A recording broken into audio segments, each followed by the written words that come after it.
네, 월간 미드캡 그리고 스몰캡에 대해서 함께 알아보도록 하겠습니다. 계속해서 나승두 연구원님과 이야기 나눠볼게요.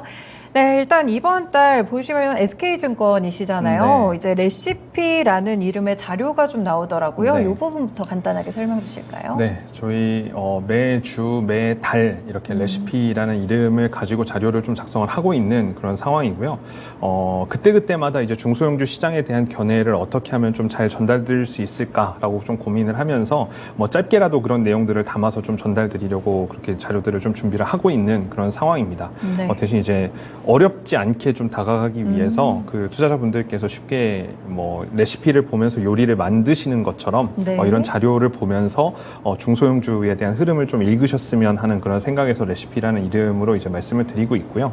네. 8월 달에 저희가 이제 이 레시피 자료에서 이제 중소형주를 어떻게 보면 좋을지에 대한 키워드를 골라서 말씀을 드렸는데 그 네. 키워드는 이제 양극화. 양극화군요. 그리고 이제 소부장이라는 그 두 가지 키워드를 골라서 좀 말씀을 드렸었습니다. 네, 그렇군요. 양극화는 일단 조금 감이 좀 오는 것 같은데 아무래도 중소형 종목들도 좀 양극화 현상이 나온 거죠. 네. 그 양극화라는 이야기를 하면 뭐 하루 종일 이야기도 할 수 있는데 네. 근데 그 양극화라는 게 이제 중소형주에서만 나타나는 어떤 그런 행태가 아니라 사실은 이제는 그 시대 정신에 입각한 그런 키워드라고도 생각이 됩니다. 네. 뭐 그 정도까지 거창하게 이야기할 수도 있긴 합니다만 그래도 이제 중소형주 시장에 국한을 해서 좀 다시 말씀을 드려보면 너무 다들 체감하고 계시겠지만 중소형주도 이제 부익부 빈익빈처럼 어떤 그렇죠. 종목은 주가가 계속 좋고 어떤 종목은 주가가 안 좋은 그런 기업들이 나타나고 있는 그런 상황인데 왜 그런 기업들의 차이가 발생을 할까라고 좀 생각을 해보면 어떤 테마에 형성이 되어 있는 그런 부분들도 있습니다만 그런 테마에 일희일비해서 쫓아가면서 투자를 하기에는 너무 마음이 편치 않으니 맞죠. 네. 그 테마에 너무 이렇게 치중되지 않고 마음 편하게 투자를 할 수 있는 그런 부분들이 어디 있을까를 생각을 해보면 전방 산업이 충분히 좀 호조를 보이고 성장을 하는 그런 과정에서 네. 그것과 관련돼서 수혜를 볼 수 있는 작은 중소형주들까지 그래서 저희가 이제 소부장이라는 단어를 골라봤는데요. 소부장이라는 단어를 먼저 들으시면 아무래도 반도체 같은 IT를 가장 먼저 생각하시게 돼요. 보통 그렇죠. 네, 네. 근데 저희는 이제 소부장이라는 단어를 사용을 한 게 그냥 비단 반도체나 IT 같은 그런 그 IT 섹터만 놓고 이야기를 드리는 거는 아니고 뭐 2차 전지나 뭐 방산 그리고 또 에너지 관련 기업들까지도 이 대형주의 흐름이 괜찮았던 그러니까 전방 산업의 성장이 보이는 그런 섹터들에 해당되는 소재나 부품 장비를 담당하는 중소형 기업들까지 그 영향력이 좀 확대될 것이다라고 보고 있고 네. 실적 같은 것들도 이제 낙수 효과가 일어나지 않을까라는 생각에서 이 소부장이라는 단어까지도 좀 같이 말씀을 드리고 있는 상황입니다. 네, 그렇군요. 소부장 기업들이라고 일단은 표현을 해주셨는데 일단 전방 산업이 좋은 종목들 위주로 이제 뒤쪽에서 이제 열심히 활동하고 있는 그런 종목들을 살펴보시면 좋을 것 같습니다. 아무래도 지금까지 소부장 종목들 가운데 아까 양극화를 말씀 주셔가지고 좋았던 쪽은 2차 전지가 될까요? 2차 전지도 좋았고요. 그리고 반도체도 좋았고요. 반도체 업황 회복에 대한 어떤 그런 부분들이 좀 영향을 미치고 있으니까요. 그리고 이제 저희가 가장 즐겨 이야기하는 어떤 에너지 패러다임의 변화 과정에서 발생하는 그런 그 해당되는 뭐 중전 기기들이나 뭐 네. 변압기 같은 그런 기업들까지도 상당히 좀 큰 수혜를 본 것으로 그렇게 좀 파악을 하고 있습니다. 그럼 반대로 좀 좋지 않았던 섹터들은 어떤 게 좀 있을까요? 당연히 전방 산업 쪽에서 이제 성장을 거듭하지 못하거나 이제 정체되어 있는 그런 섹터들이라고 보시면 될 것 같은데 뭐 지금까지는 아무래도 뭐 유가의 변동폭이 크게 나타나는 어떤 그런 전통 중화학 쪽이라든지 네. 아니면 그 외에 이제 일반 뭐 소비재 중에서도 소비자들의 관심이 그렇게 집중되지 않는 그런 sek터라든지 그런 쪽은 아예 뭐 라지캡, 그 대장주라고 할 수 있는 대형주부터도 시장에서 약간 외면을 받았던 그런 섹터들 같은 경우에는 네.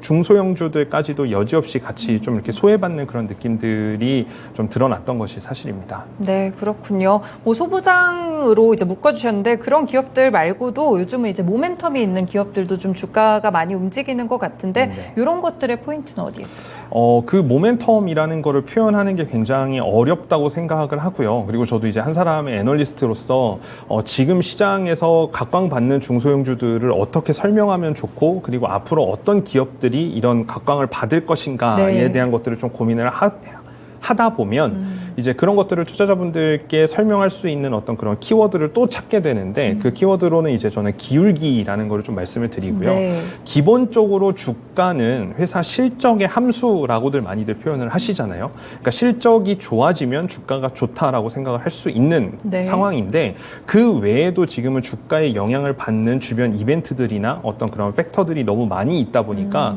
그럼 그 주가를 설명할 수 있는 것이 무엇이 있을까라고 생각을 해봤는데 그게 저는 이제 기울기라는 단어로 좀 설명을 할 수 있을 것 같습니다. 매출이 증가하고 이익이 증가하고 그런 실적들이 증가하는 그런 과정에 있다고 하더라도 네. 그 실적의 증가 기울기가 그러니까 얼마만큼 더 가파른 기울기로 성장할 수 있느냐가 주가를 설명하는 이유가 되지 않을까라고 생각을 하고 있고요. 단순히 실적뿐만 아니라 어떤 기업들은 수주 잔고가 늘어났다라든지 네. 또는 뭐 주요 제품들의 판매량이 많이 늘어났다라든지 뭐 그 외에도 그 기업이나 산업을 설명할 수 있는 바로미터 삼을 수 있는 어떤 그런 특정 지표들의 기울기가 조금 더 완만해지는 것보다 이제 가팔라지는 현상들이 나타난다라고 한다면 그 산업이나 기업들에 대해서는 좀 관심 있게 봐도 될 것 같다. 이렇게 좀 볼 수 있을 것 같습니다. 네, 중소형 종목들을 볼 때 어떤 기준을 가지고 봐야 될지 이 부분에 대해서 저희가 간략하게 설명을 좀 들어봤는데요. 그럼 본격적으로 투자자분들이 좀 궁금해하실 만한 종목 이야기로 넘어가 보도록 하겠습니다. 분명히 이제 주목하시는 종목들이 몇 가지 있으실 것 같은데요. 어떤 것부터 좀 살펴보면 좋을까요? 일단 가장 먼저 좀 말씀드리고 싶은 거는 저희 카지노 업체들 네. 그래서 지금 롯데관광개발, GKL, 서부T&D 같이 이제 제가 자료를 작성했던 그런 기업들을 중심으로 네. 해서 좀 말씀을 드리고자 하는데요. 이 롯데관광개발, GKL, 서부T&D 같은 이 기업들도 마찬가지로 기울기가 가팔라지는 어떤 그런 지표들이 있는 기업이다라고 네. 말씀을 드릴 수 있을 것 같아요.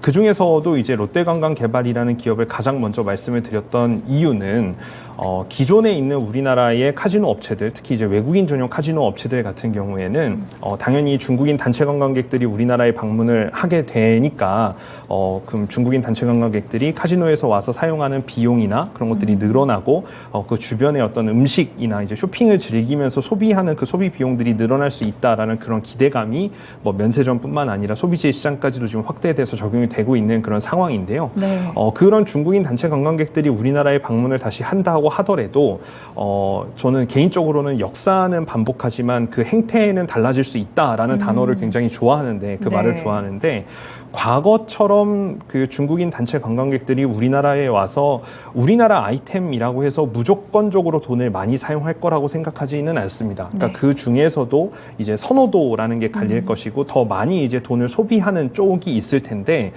근 6년 넘게 시간 동안 단체 관광객들이 우리나라에 정상적으로 오지 못하고 있다가 드디어 네. 이제 우리나라에 방문을 하게 되면 어느 업종에다 가장 많이 돈을 쓸까를 생각해 보면 일단은 카지노를 제일 먼저 생각해 볼 수 있을 것 같아요. 네. 그리고 롯데관광개발 같은 경우에는 우리가 기억하고 있는 이제 코로나 시기에 이제 그 카지노를 오픈을 해서 2021년도 7월달에 처음 오픈을 했으니까요. 네. 그때 오픈을 한 이후에 지금 카지노를 처음 그 엔데믹을 처음 겪고 있는 그런 상황이기 때문에 그 성장성이 더 가파르게 좀 나타날 가능성이 있지 않을까라고 좀 생각을 해서 롯데관광개발을 제일 먼저 좀 말씀을 드리고요. 네. 이 기울기가 가팔라지는 지표들을 이제 골라서 좀 말씀을 드리자면 롯데관광개발 같은 경우에는 제주도를 찾는 외국인 관광객의 숫자 자체가 가파르게 좀 증가를 하고 있는 상황입니다. 네. 작년 초까지만 하더라도 작년 한 1월 달까지만 하더라도 제주도를 찾는 외국인 관광객들이 월 한 3,000명에서 4,000명 정도 수준이었다고 한다면 지금은 거의 월 뭐 6만 명을 넘어서서 엄청나네요. 8만 명 정도까지도 네. 지금 회복을 한 그런 상태이다 보니까 당연히 제주 드림타워에 있는 카지노 입장객들도 그만큼 같이 늘어나고 있고 그 입장객들이 쓰는 금액, 보통 이제 드롭액이라고 표현하는 그 카지노 드롭액도 굉장히 좀 크게 증가를 하고 있는 그런 상황입니다. 그래서 매달 카지노 실적을 회사가 이제 공시를 하고 있는데 네. 6월 대비해서 7월 달 한 달에만 카지노에서 발생한 매출 금액이 2배 증가를 하는 모습을 보였거든요. 이렇게 기울기가 좀 가팔라지는 모습을 나타내는 그런 기업들에 대해서는 계속해서 좀 관심을 가지셔야 된다라고 말씀을 드리고 있고 GKL도 마찬가지입니다. 네. GKL도 우리나라를 찾는 외국인 관광객들이 많아지게 되면 그만큼 같이 수혜를 좀 볼 수 있는 그런 대표적인 기업인데요. 도심형 카지노를 운영하고 있는 곳이다 보니까 우리나라 단체 관광객들이 왔을 때 우리나라 주요 도심들을 관광하면서 한 번씩 이제 카지노에 들리는 그런 형태가 될 텐데 네. 뭐 당연히 VIP 고객들도 많이 오게 되고요. 작년 대비해서 올해 상반기까지 얼마나 많은 그 외국인 방문객들이 있었나를 뭐 회사에서 발표한 공시한 자료들을 좀 살펴봤더니 네. 작년 상반기 대비해서 올해 상반기에만 벌써 2배 정도 그 방문객이 증가를 했고요. 올해 지금 7월 이후부터 지금 8월이 거의 이제 중반이 넘었습니다만 그렇죠. 3분기 끄트머리부터 이제 4분기까지는 중국인 단체 관광객들이 우리나라에 방문한 어떤 그런 효과들도 이제 반영이 될 것이기 때문에 올해 하반기에 누적으로 나타날 어떤 방문객의 숫자 증가율 자체는 상반기보다 더 크게 나타날 가능성이 좀 있다라고 네. 보고 있습니다. 그래서 이제 GKL까지도 같이 좀 말씀을 드리고 있는 상황이고, 카지노 업종으로 마지막으로 좀 제가 다크호스로 말씀드리고 있는 종목이 이제 서부 T&D라는 네. 종목인데요. 서부 T&D는 용산에 있는 그 드래곤시티 호텔 운영하는 회사라고들 알고 계시고, 네. 그리고 이제 뭐 서부 버스트럭 터미널 같은 것들을 소유하고 있는 그런 기업이다라고 이제 많은 투자자분들이 알고 계실 거고요.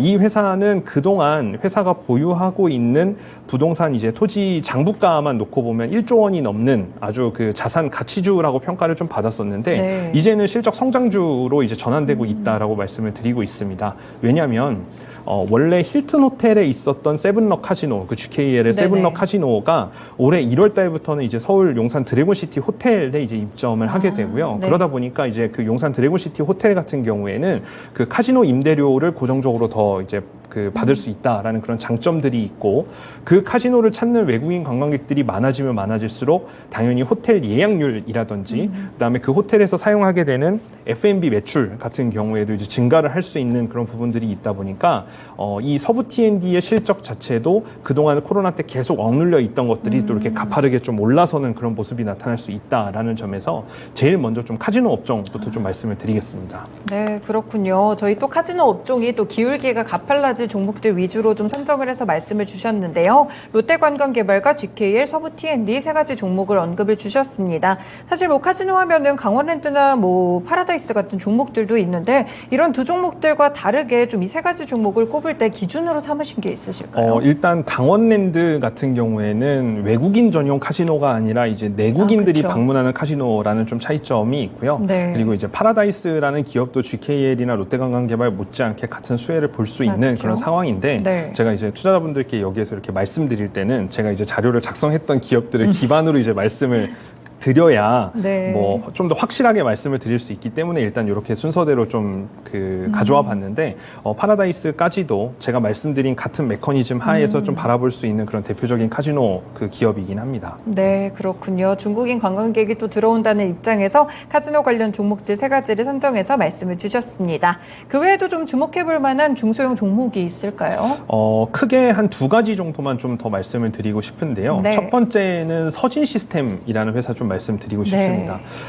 서진 시스템이라는 기업에 대해서 이제 저희 그 개인 투자자분들이 생각하시기에는 예상했던 실적에 미치지 못하는 실망스러운 실적을 발표했다라는 그런 인식들이 좀 있으실 것 같아요. 네. 근데 이제 그런 부분들에 대해서 좀 오해를 바로잡고 싶기도 하고, 앞으로 왜 좀 관심 있게 보셔야 되는지에 대한 내용들을 좀 말씀을 드리고 싶은데요.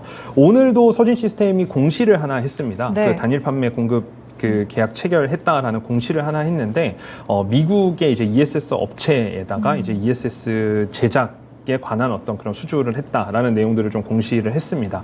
기존에 이제 서진 시스템을 기억하시는 분들은 그 통신 장비 배터리, 통신 장비 케이스, 기지국 맞아요. 장비나 네. 그런 케이스를 만드는 회사라고 많이 알고 계신데, 그 케이스를 만드는 것이 이 서진 시스템은 통신 장비에만 국한되는 것이 아니라 다양한 산업에 거쳐서 다양한 제품들을 모두 생산할 수 있는 그런 그 생산 밸류 체인을 베트남 공장 내에서 모두 일원화해서 가지고 있는 그런 기업이다라고 말씀을 드릴 수 있을 것 같고요.